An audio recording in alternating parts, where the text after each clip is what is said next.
BP ಮತ್ತೆ heart attack ಎಷ್ಟೋ ಜನ ಕೇಳ್ತಾರೆ ಎರಡು ಒಂದೇನಾ ಅಂತ. ಬಿಪಿನೇ ಬೇರೆ, ಹಾರ್ಟ್ ಅಟ್ಯಾಕೇ ಬೇರೆ. ಬಿಪಿ ನಮ್ಮ ರಕ್ತನಾಳಗಳಲ್ಲಿ ಒತ್ತಡ ಜಾಸ್ತಿ ಆದಾಗ ಬರೋದಕ್ಕೆ ಬಿಪಿ ಅಂತ ಹೇಳ್ತೀವಿ. ಅದರೊಳಗೆ ಒಂದು ಪ್ಯಾರಾಮೀಟರ್ ಇದೆ, 120/80, 130/90 ಈ ತರ ಒಂದು ಪ್ಯಾರಾಮೀಟರ್ ಇರುತ್ತೆ. ಯಾವಾಗ ಸಿಸ್ಟೋಲಿಕ್ ಪ್ರೆಷರ್ ಜಾಸ್ತಿ ಆದ್ರೂ ಪರವಾಗಿಲ್ಲ, ಏನು ಪ್ರಾಬ್ಲಮ್ ಇಲ್ಲ. ಡಯಾಸ್ಟೋಲಿಕ್ ಪ್ರೆಷರ್ 90ಗಿನ್ನ ಮೇಲ್ ಹೋಗಬಾರ್ದು. 90ಗಿನ್ನ ಮೇಲ್ ಹೋದ್ರೆ ನಾವು ಬಿಪಿ ಅಂತ ಕನ್ಸಿಡರ್ ಮಾಡ್ತೀವಿ. ಈಗ ಹಾರ್ಟ್ ಅಟ್ಯಾಕ್ ಮತ್ತೆ ಬಿಪಿ ಡಿಫ್ರೆನ್ಸ್ ಏನು ಅಂದ್ರೆ, ಬಿಪಿ ನಿಧಾನವಾಗಿ ಬರುತ್ತೆ, ಹಾರ್ಟ್ ಅಟ್ಯಾಕ್ ಸಡನ್ ಆಗಿ ಅಟ್ಯಾಕ್ ಆಗುತ್ತೆ, ಸಡನ್ ಆಗಿ ಬರುತ್ತೆ.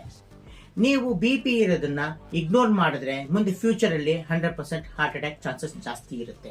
ಹಾಗಾಗಿ ಬಿಪಿನ ಇಗ್ನೋರ್ ಮಾಡಕ್ ಹೋಗಬೇಡಿ.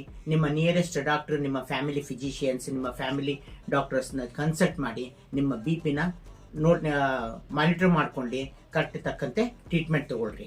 ಈ ಬಿಪಿ ಬಗ್ಗೆ ನಾನು ಒಂದು ಫುಲ್ ವಿಡಿಯೋ ಮಾಡಿದ್ದೀನಿ, ಈ ಚಾನಲ್ ಅಲ್ಲಿ ನೀವು ಚೆಕ್ ಮಾಡಿ.